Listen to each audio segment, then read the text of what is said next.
Welcome to the Global Gaming Business Podcast, the industry's first and longest running podcast, now in our 17th year. I'm Roger Gross, the publisher of GGB, and today in a special edition of the podcast, we feature a discussion with Ismail Vali, the CEO of YieldSec, a company that has a solution to the problem of illegal casinos and sports bets online. Today's podcast is sponsored by IGT, where the cat's out of the bag. IGT's Prosperity Link wins gold and is named the best slot product by GGB's Gaming and Technology Awards. Get this top performer on your floor. Learn more at IGT.com/prosperitylink. Welcome to the Global Gaming Business Podcast. My guest today is Ismail Vali, the head of YieldSec, which is a new company having to do with online gaming and preventing illegal online gaming. And that obviously is the key here. We've had the legalization of sports betting in the U.S., and there was the expectation that for many years that you legalize online gaming or sports betting, and the bad guys would go away. Not true. Not true at all, I'm afraid. So look, it's an interesting one that we basically come into this period of, we put labels on things like legalization, regulation, but what we have to look at here is that basically there's always been an existing black market or something. Sure. That there was a bunch of operators there who basically, there was no law, they were offering services. Now that the legal situation has changed, now that you've got legalization, there is the assumption that legal gambling will replace illegal gambling. The problem is that doesn't happen overnight. Right. It doesn't happen immediately unless you start to kind of outreach to those organizations that were in the kind of gray or black market space and start saying, look, we know what you're doing. We know how much money you're making. Right. We know where you're active. We know how you're active and how you're moving your money. Mm-hmm. And you either need to get a license, pay for your previous sins, pay for the period where you haven't been part of the licensee structure, but you need to move to a point where government, regulator, legal operators, they all need this to move to a place where it's controlled by society. And for why do we have legal gambling is probably a place to start here. We have legal gambling to replace illegal gambling, to help provide for our commerce and our communities. And right now we're not seeing that in any jurisdiction on earth, where there is a sizable black market pretty much everywhere you go. Wherever we've turned on the YieldSec system and started monitoring, we've seen that there is a heavy black market presence, and that outweighs anything that any government or regulator is telling us in terms of what channelization should be. Sure. There's a much bigger presence than anyone's really seen before. Sure. I was reading up on some of the papers you sent me, and I was really surprised to see how much illegal gambling there still is in Europe. And, we've had online sports betting in Europe for a decade now or more. So, why is that? Why do people go to illegal sites rather than play on something that's legal and trusted? I think it's a twofold piece, Roger, where basically in new markets you're seeing that there's always been that presence of illegal gambling. And when you legalize it, it then has an evolutionary crossover period that customers need to realize, okay, I'm not going to bet with these guys anymore. I'm going to go and open an account at MGM or Caesars. They're licensed, they're legal. Right. I get certain benefits for moving to them. And in those early days of a legal marketplace, you'll see those bonus offers. You'll see that customer acquisition coming through. What's happening in Europe is we've got mature markets, 15, 20 years old in some cases, of legalization and regulation. The problem there is what we call regulation exploitation. That what we're seeing in Europe is, in Germany, for example, they recently licensed in 2019, they introduced a bunch of kind of tests and political kind of agenda-driven, let's see how the gambling machine reacts to a spin delay on slot machines. So they introduced a 5 and 10 second spin delay on slot machine play. That wasn't explained to customers. Customers took that en masse as these games are rigged. But these were games with the legal sites. Sure, right. They then went on Google and searched through Facebook, and they started asking questions like, where can I play the old style games? Right. And ended up being driven to the black market. And the black market jumped on those search terms and search phrases immediately to say, here are customers looking for us, basically. Right. So we're going to offer them our old style products with as many bonuses as possible. You'll find in other markets like the UK and Sweden, you make one change as a government and a regulator, quite often politically motivated, quite often to do things for what we call player protection or responsible gaming, and you'll find that that's responded to by customers going, I don't like that new change. I want to be able to deposit whatever I want whenever I've got the money for it, kind of thing.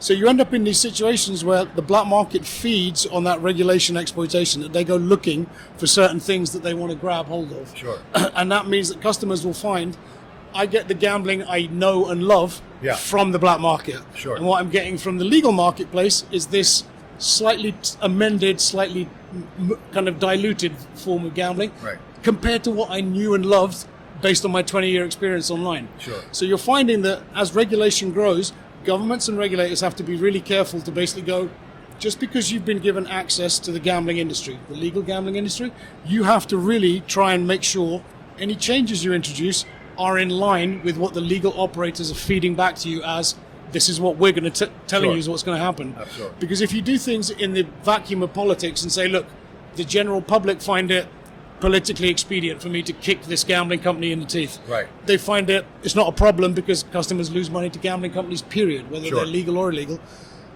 Customers find it amenable for us to basically say, yeah, we can change the deposit conditions. We can change how much you can deposit per month kind of thing. Right. So when you get those conditions put in, customers will go looking on search for, show me some gambling that I know and love, and they'll find the black market willing to service them there. Sure. Also, in the U.S., we've got the situation where the legislators that legalize it don't really understand it, so that they tack on a huge tax rate on it, or they want to guarantee a profit from their online sports betting operators, which it certainly is not possible unless you reduce the odds for the players. So that kind of pushes the players into illegal gambling as well. Absolutely. So take a marketplace like New York, for example.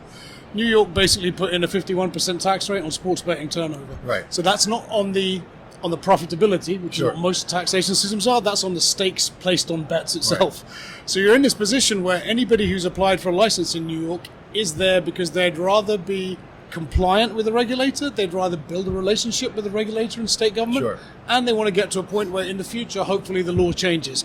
If that law doesn't change, those people who are licensed now will happily hand back those licenses and go, you know what, it's too rich for us. Right. Because we're paying you money and we're not able to now afford our staff, our legal operations.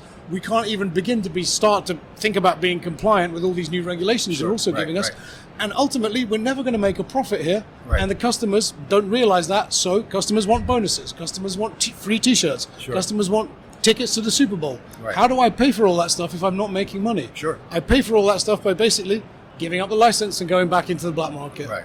So there is a real problem in some marketplaces where I know everybody wants a share of the money from the online gaming machine. Right. However, this has to be done sensibly if you want to erase what is a criminal background and a criminal future for our business, and you want to bring this thing under control. So what does everybody want from the betting and gaming machine here? Everybody wants control. Everybody wants revenue from it. Everybody wants no publicity and no bad publicity in terms of, I don't want to hear about players spending all their money on gambling and they can't afford to feed their families. Nobody wants that. Nobody wants those kind of customers. The black market does, however, because all they want is money. And the main thing the black market understands really well here is you pay the least to get the most. Now, if you don't need to comply with any compliance conditions, if you don't need to make your operations sustainable and legitimate, if you don't need to hire staff in state, if you don't need to run your customer service and operations through legitimate methods, you can make a lot of money in this business by being a crook. Okay, you can also make a lot of money in this business if you don't pay any tax. So there is a legitimate path here to go. I know how to make a ton of money in the gaming business. It's called ignore everything legal and just keep making money on the good old-fashioned internet. For the kind of stakeholders in this, so I look at the service that YieldSec builds. We look and we understand everything. We look out and understand everything online. We look at all forms of content, whether it's advertising, websites, mentions on social media. For the advertising partners, the question here would be, okay, well, why do I care who I'm selling advertising to? I could sell it to crookedgambling.com or legalgambling.com. I don't really care, and nor do I even know if I'm Facebook or Google. However, this is weaponized illegal content. So unlike child sexual abuse material, unlike hate speech, unlike revenge pornography, all of those are things that societies have said, we want to get rid of that form of content. It's not good to have that out there. But there's no money attached to that content necessarily. Okay? So if Google are told, okay, you need to remove all this stuff that's disinformation and misinformation about vaccines or whatever, Google are like, yeah, we'll take our time getting to that. It's going to be a while. If it's gambling content makes money. Gambling content where it's legitimate and it's been regulated makes a ton of money for the state, for the community, for the legal operators. So you really need to be in a position where you know what money's coming in, you know what you can control.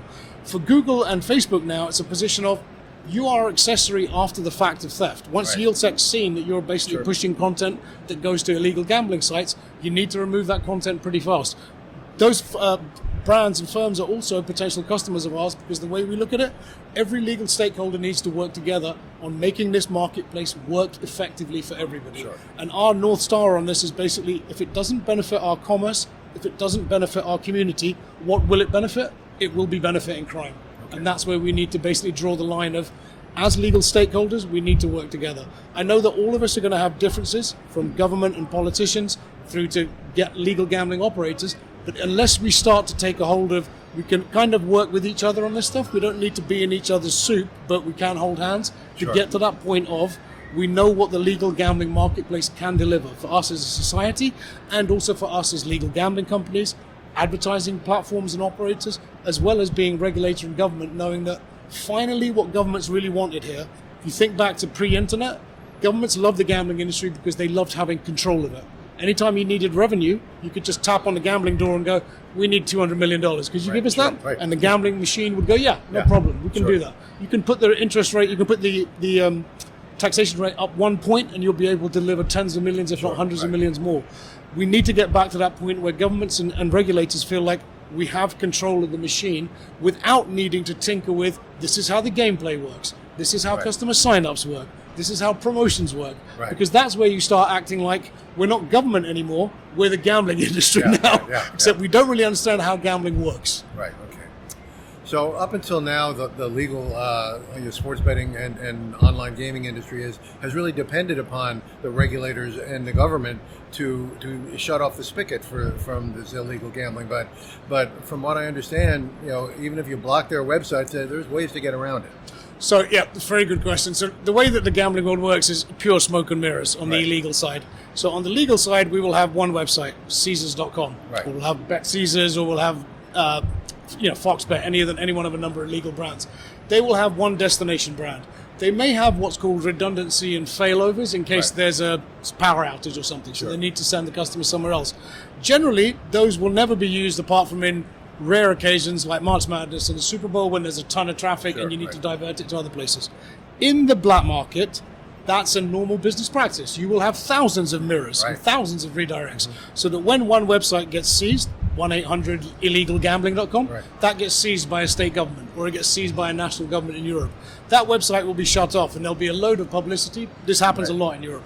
Tons of publicity, let's seize the domain, they're out of business. And people will be acting, it's almost like having in narco kind of terrorism, where you have the table of drugs and guns and stuff and money. That's kind of how European governments look at the gambling domain, the URL. That you've seized one domain name and you think that's the end of that business. That business has not skipped a beat in terms of its ability to make money. It's gone to everything else. So 1-800-illegalgambling.com is now 1-800-illegalgambling.a.com, B.com, C.com. So there are tons of mirrors. And also, customers aren't looking for those websites to be branded destinations like they are with Caesars and Fox. What they're looking at with illegal gambling is they're responding to advertising. It's all about the marketing and advertising. So they are pushing a transactional opportunity. How about you bet Rams today? How about you bet on the Cavaliers today? That's what they're pushing you. So they're right in your feed, especially now that the way that social media works with algorithms. They understand what you're seeing as a customer, so they know we can place ourselves in that person's feed by offering them this particular bet, this particular day, this particular time, this particular opportunity based on what you've been looking at in your history. So all of that reflects what kind of advertising you'll be shown in future. That's what they're buying into. So they're able to give you an algorithm-inflected view of, this is the bet you want today. You may not have heard of us, but we're offering you a great price, free t-shirt. Free. I mean, one of the recent examples we saw is the Disney Plus show, Obi-Wan Kenobi. When that came out, the black market understood there is a range of 20 to 50-year-old men who want the Star Wars Lego kits to go with it. So they were offering, and this was one of the most trending ads on Twitter and on Facebook and Google, Lego Star Wars for Obi-Wan Kenobi. If you placed a $250 deposit with a black market site that day, you would be sent one of these Lego Star Wars kits free ahead of the release date on Amazon for the Star Wars kits. Nobody got sent the Star Wars kits, but tens of thousands of people made that $250 deposit. So they understood implicitly that's an offer the legal gambling industry would not do. It will attract children, for example. But the illegal gambling industry, we don't care. We'll just happily put that offer out there and see how many people respond. And there's a certain type of illegal operator who's open to doing that kind of stuff to get as much business in as possible, because you don't really care. Again, what's the customer going to do? Right, complain? right. Sure, right. Who's he going to complain exactly, to? Right, yeah. Because if he complains to a regulator, well, the black market has nothing to do with us. Right. You need to talk to the police. Law enforcement will generally say, we wouldn't even know where to begin. Yeah. Until you had a system like YieldSec, we can show you everything that's going on the line in that marketplace, in that jurisdiction. So I look at it as a jurisdiction by jurisdiction fight against the black market, and to also optimize what's going on in the legal marketplace, because there are various mistakes that legal operators make, partly because of a lack of knowledge, partly because a lot of these marketplaces are new as well. How should I optimize my website? Which keywords should I use? Which keywords shouldn't I use? Which audiences should I buy on Facebook in lookalike terms? So you need to understand this really holistic picture of what's the body of gambling going on in that marketplace. How do I appeal to the sports betting audience, the casino audience? The other problem we have in legal marketplaces is right now in America, we've got more than 30 marketplaces that have sports betting. We've got 6 that have casino and poker. Right. So there's a massive lag there. And what does that lag between 6 and 30 mean? Those 24 marketplaces identify us as, okay, you haven't got all the gambling, but people did have all the gambling in the old days before the law changed. Sure. And they've still got all the gambling now because they can go to the black market. And they're constantly there. Exactly. Well. So what we find in any legalized marketplace is, instead of it being this kind of like it was black and now it's gone to white conversion, you're finding that it's these layers of gray, where what we're ending up with is the mass of new advertising that gets triggered because of legalization. You bring all these big brands with all their kind of resources in. They start advertising on every platform. They create TV shows. They hire celebrities like Jamie Foxx. So now everybody's talking about gambling.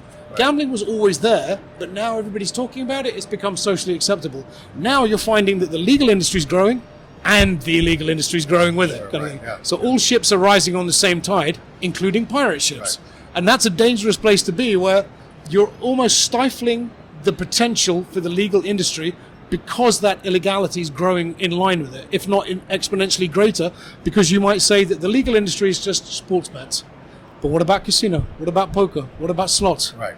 So where does somebody go for that one account experience where I can get bonused, I can get cross-sold into other products? I will end up in the black market again. And I will go to illegal operators, and you'll often find that the growth rate, I gave a speech here yesterday at G2E, and I said that, look, in some marketplaces we're seeing that the potential for illegal gambling is 8 times the size of the legal marketplace. So, and that's after legalization. So what you're finding is, unless there is a kind of legalization isn't solving anything. In fact, it's going to give you a whole bunch of new problems. But unless you're monitoring everything, and that was my mission a few years ago when I came up with the idea for YieldSec, was you need to see everything that's going on. Legal, illegal, irrelevant. We just need to focus on what is the marketplace for gambling in this jurisdiction. So what is it for slots? What is it for sports betting? What is it for poker?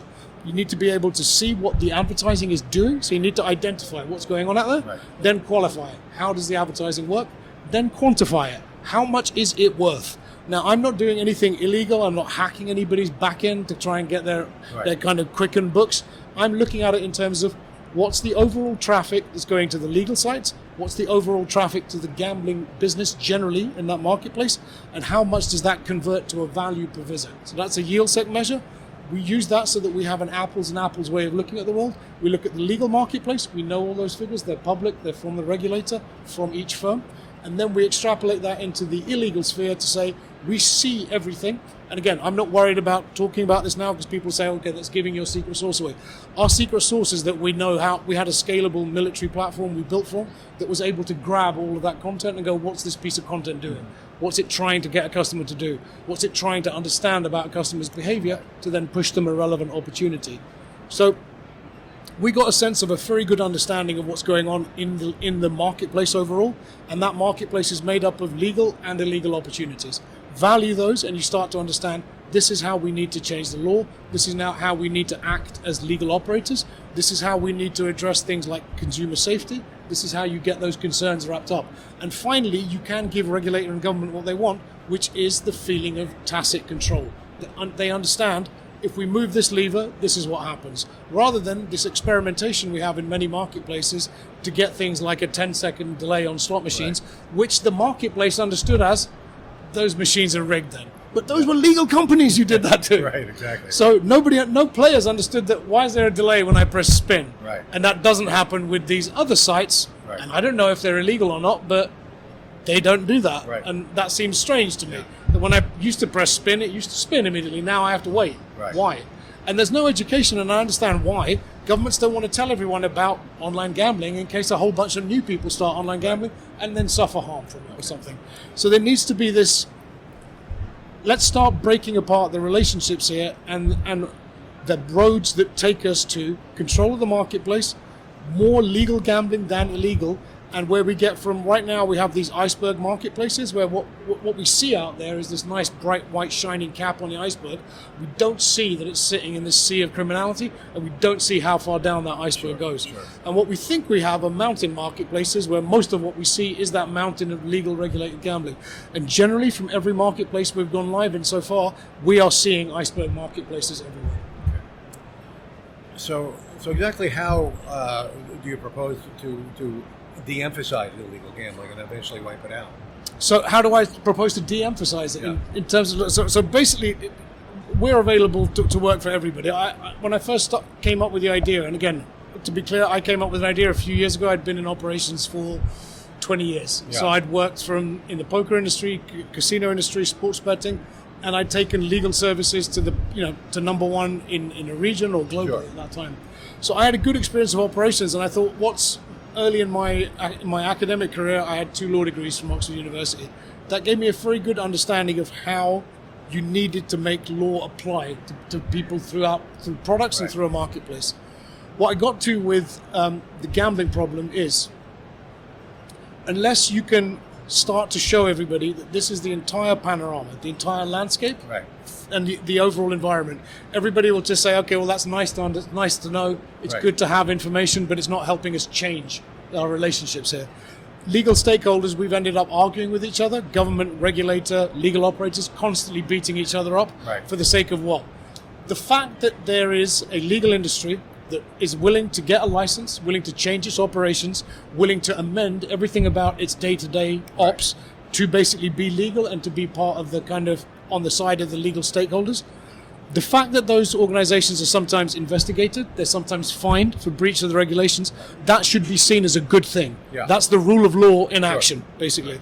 What's a bad thing is when we're not talking about all this other stuff, or in some markets we're even lying about the fact that, well, we feel that there's 99% channelization. That 99% of the business has gone to legal sources. We know that's a lie. Okay, it wouldn't even take a system like YieldSec to understand that. Most people know that a lot of governments are playing catch up and trying to say everything's under control, nothing to see here.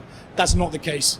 We know that there's a massive marketplace, and the more changes you make to the gambling machine, the more there's going to be a rise in that illegality, because customers go looking for the gambling they knew and loved. Customers go looking for gambling without spin delays, go looking for gambling without deposit conditions, even go looking for gambling without any KYC or AML conditions that will slow down your registration. So we have a product that's basically elastic based on, that's the event coming up. I need to bet before that 49ers game goes off. Therefore, I want to get in quickly.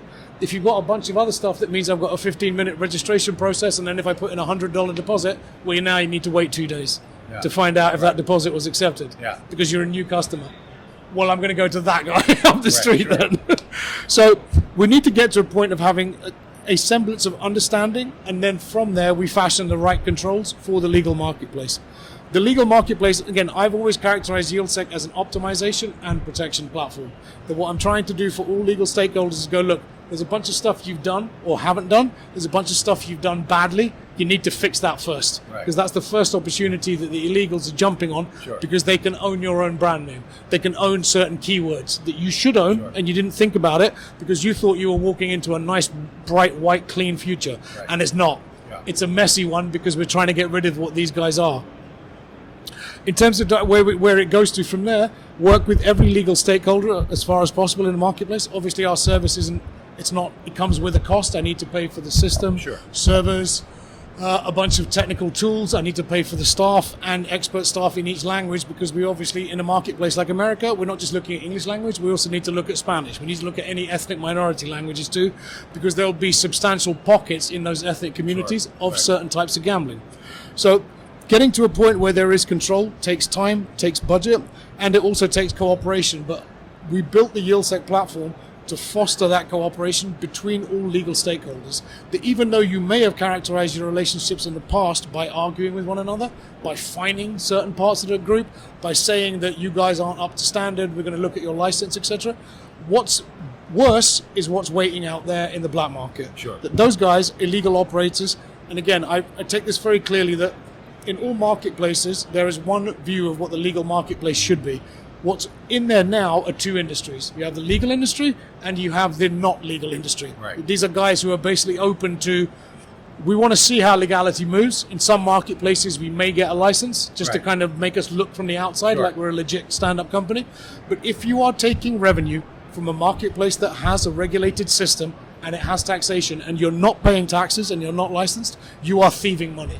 You're stealing, plain and straightforward. So in my view, on a jurisdiction by jurisdiction basis, if you don't have the license, if you're continuing to offer service, you're stealing regulated revenue and you are stealing consequent taxation. Now, theft bites a lot harder than gaming law in any jurisdiction. So where I got to from that background academically with law was, gaming law is often new. Gaming law is often different, especially if you look at America, there's 50 different sets of gaming law. If you look at criminal law and theft, pretty much the same everywhere you go. 200 years plus it's been on the statute books for, hundreds of years of case law, precedent, and everybody knows what theft is. Theft of that revenue and theft of taxation bites even harder. So if you start going after this on the basis that you guys are not just breaking down the legal system, you're not just leakage, you're not just skim, you are theft, this becomes a lot easier for law enforcement who can now start going, okay, we understand theft real well.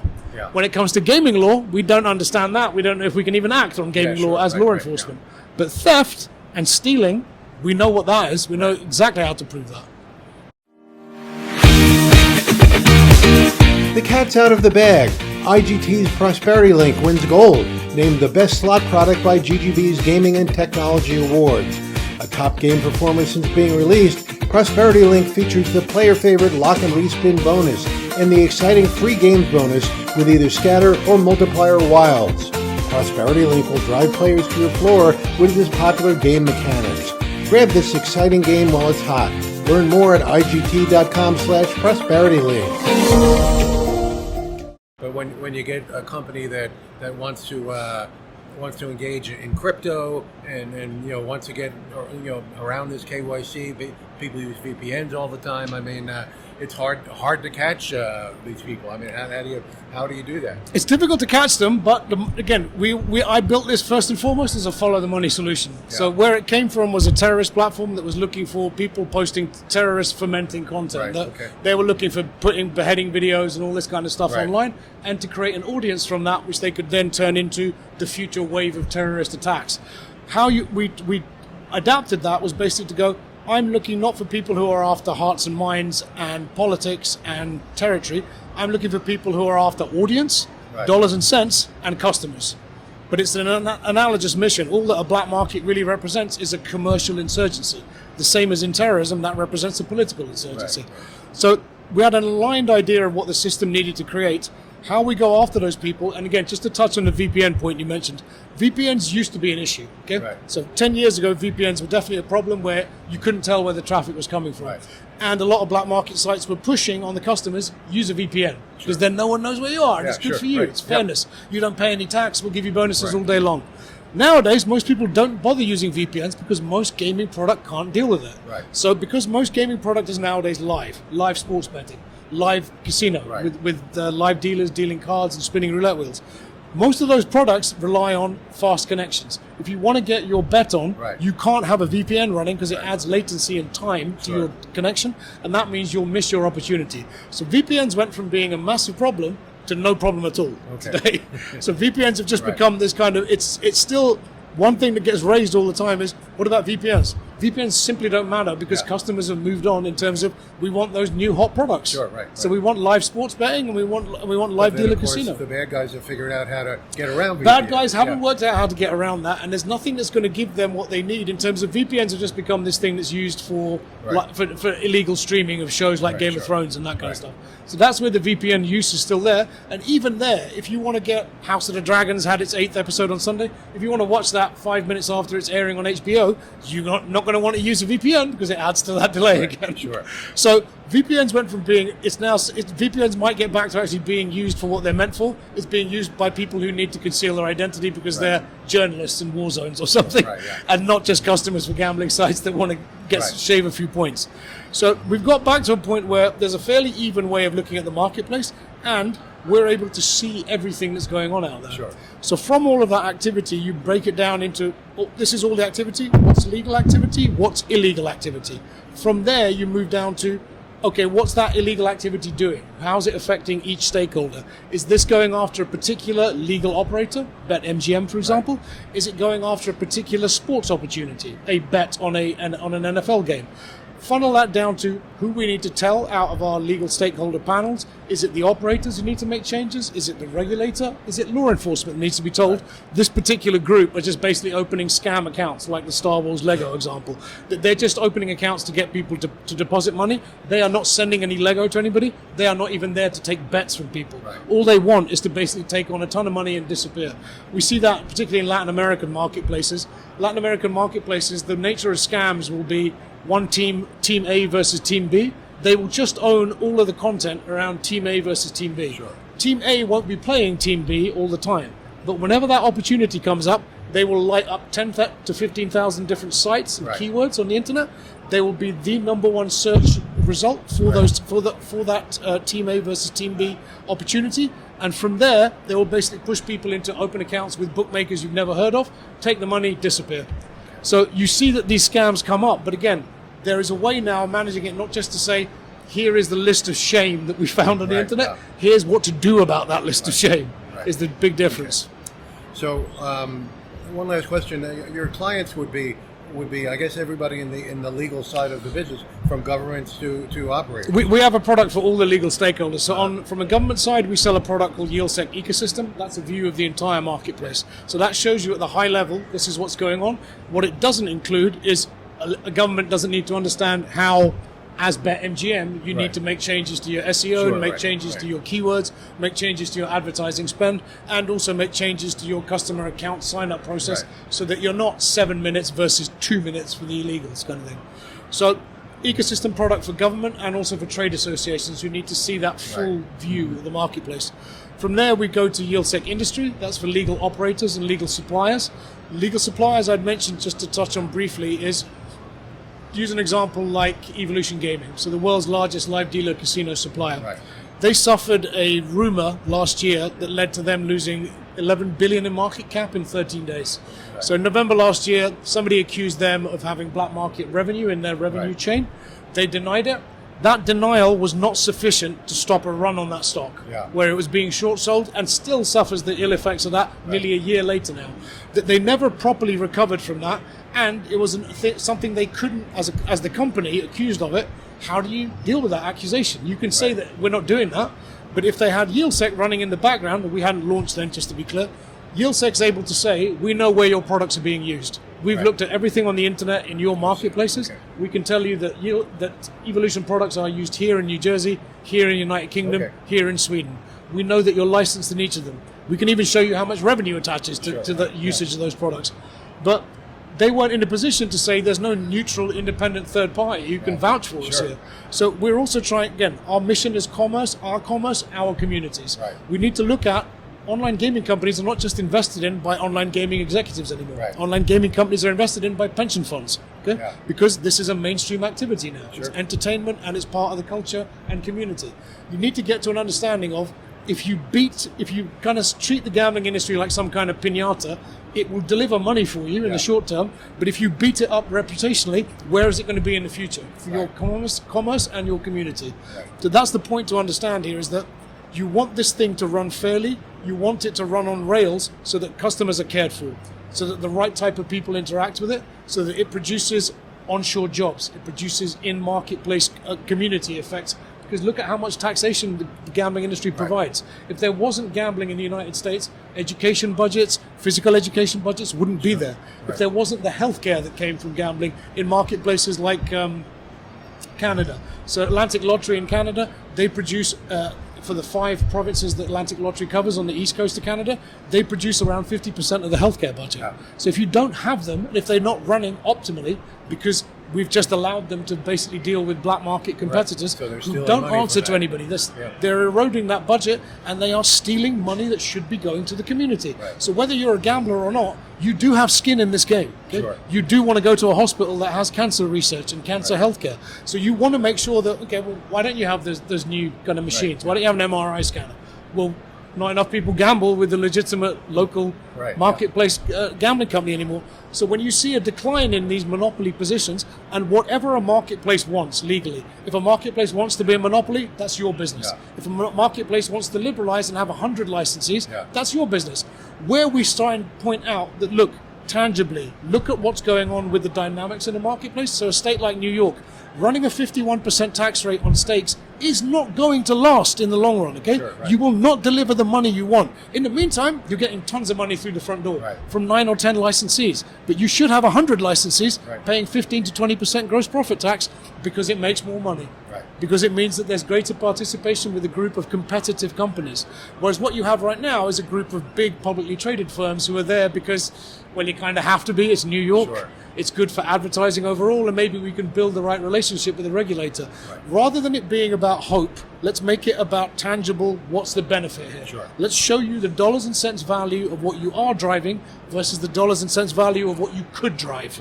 Okay? And show you who is taking away that potential. And that will be a bunch of crooks who have lined up around the edge of the marketplace, and they're going, we're going to spend the least and make us so much money from this marketplace because you got it all wrong. You didn't optimize well. You're too busy arguing with each other on the legal side of the fence that you don't even know we're here. And that's the problem. Right. Well, Ismail, I think this is a great tool here.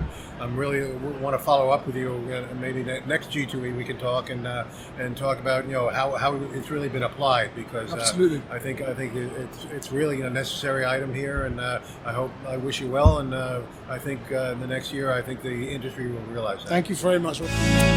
Hope you enjoyed this week's podcast, sponsored by IGT, where the cat's out of the bag.